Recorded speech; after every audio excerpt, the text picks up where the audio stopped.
নমস্কার বন্ধুরা, আমি ঋত্বিক আর আমাদের চ্যানেল ভবিষ্যৎ দৃষ্টিতে সকলকে স্বাগত। বন্ধুরা, গ্রহগুলি যখন বিভিন্ন নক্ষত্রে অবস্থান করে জাতক বা জাতিকাদের ওপরে কি প্রভাব পড়ে এই নিয়ে আমরা একটি সিরিজ শুরু করেছি। আজকে পর্ব হলো চন্দ্রের প্রথম 9টি নক্ষত্র, অর্থাৎ অশ্বিনী থেকে অশ্লেষা। প্রতিটি নক্ষত্রে চন্দ্রদেব অবস্থান করলে কি ফলাফল পেয়ে থাকে জাতক জাতিকারা।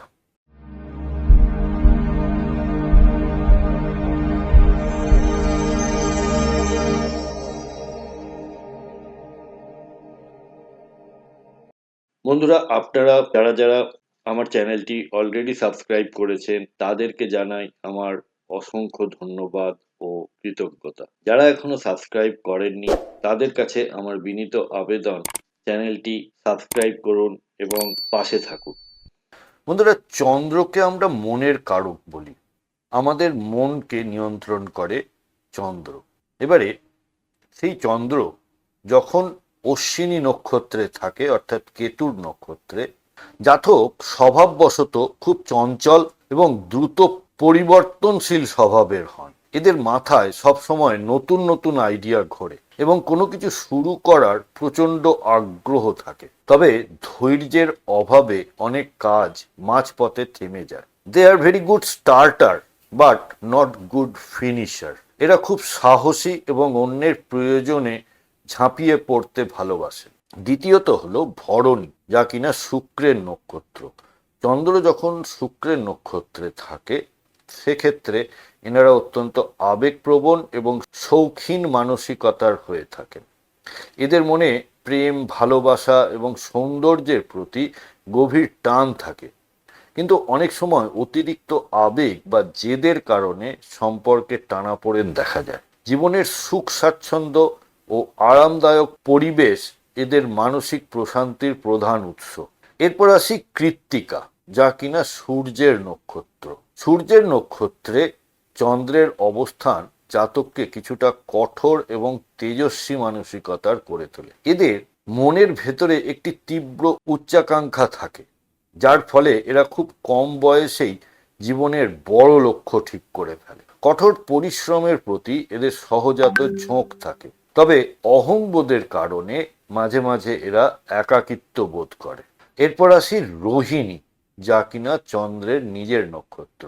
চন্দ্র এখানে তুঙ্গস্থ বা অত্যন্ত শক্তিশালী অবস্থানে থাকে, যা জাতককে অত্যন্ত কল্পনাপ্রবণ এবং সৃষ্টিশীল করে তোলে। এদের মন খুব কোমল এবং এরা শিল্প সাহিত্য বা যে কোনো সুন্দর বিষয়ের প্রতি প্রচণ্ড আগ্রহী হন। রোহিণী নক্ষত্র বৃষ রাশিতে পড়ে এবং বৃষ রাশি হল চন্দ্রের তুঙ্গস্থ স্থান বা উচ্চস্থ স্থান। এরা ঘরোয়া পরিবেশে খুব সুখী হন এবং পরিবারের সদস্যদের সাথে গভীর আত্মিক বন্ধন বজায় রাখে। এরপর আসি মঙ্গলের নক্ষত্র মৃগশিরা। মঙ্গলের প্রভাবে এখানে চন্দ্র জাতককে অত্যন্ত বুদ্ধিমান এবং অনুসন্ধিৎসু করে তোলে। এরা না সবসময় খুঁজে বেড়াচ্ছে, যেন কিছু সবসময় কিছু একটা অন্বেষণ করছে, যে কোনো তথ্যের গভীরে যেতে পছন্দ করেন এবং এদের মন খুব তীক্ষ্ণ ও জেদি প্রকৃতির হয়। এরা কোনো কিছু না বুঝে মেনে নেয় না, সব সময় যুক্তির সন্ধানে থাকে। পরের নক্ষত্র হলো আর্দ্রা, রাহুর নক্ষত্র। রাহুর নক্ষত্রে চন্দ্রের অবস্থান জাতককে মানসিক দ্বন্দ্ব এবং অনেক উত্থান পতনের মধ্যে দিয়ে নিয়ে যায়। এরা অত্যন্ত মেধাবী হলেও মানসিকভাবে খুব অস্থির থাকে, যার ফলে জীবনের সিদ্ধান্ত নিতে এদের প্রচুর সময় লাগে। প্রতিকূল পরিস্থিতির সাথে লড়াই করার এক অদ্ভুত মানসিক ক্ষমতা এদের মধ্যে থাকে। তারপর আসি পুনর্বসু, অর্থাৎ বৃহস্পতির নক্ষত্র। বৃহস্পতির নক্ষত্রে চন্দ্র অত্যন্ত শুভ ফল দেয় এবং জাতককে অত্যন্ত উদার ও জ্ঞানী করে তোলে। এদের মন সবসময় পজিটিভ থাকে এবং কোনো বিপদে পড়লে এরা হতাশ না হয়ে সমাধান খোঁজার চেষ্টা করে। মানুষের সেবা করা এবং সঠিক পথে চলা এদের স্বভাবজাত বৈশিষ্ট্য। পরের নক্ষত্র পুষ্যা, যা কিনা শনির নক্ষত্র।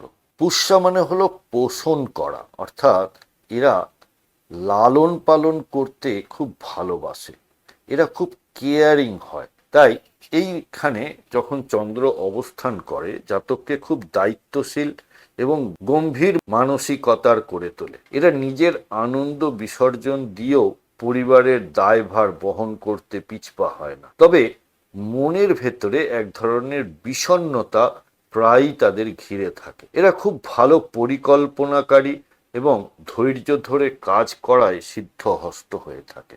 তারপর আসি অশ্লেষা, বুধের নক্ষত্র। বুধের এই নক্ষত্রে যখন চন্দ্র অবস্থান করে তখন জাতককে খুব চতুর এবং রহস্যময় করে তোলে। এরা মানুষকে খুব সহজে বুঝে ফেলতে পারে এবং পরিস্থিতি অনুযায়ী নিজের মনের ভাব লুকিয়ে রাখতে এরা দক্ষ হয়। এদের চিন্তা ভাবনা সাধারণের চেয়ে আলাদা হয়, যার ফলে এরা খুব ভালো কৌশলবিদ বা গবেষক হিসেবে পরিচিত হয়।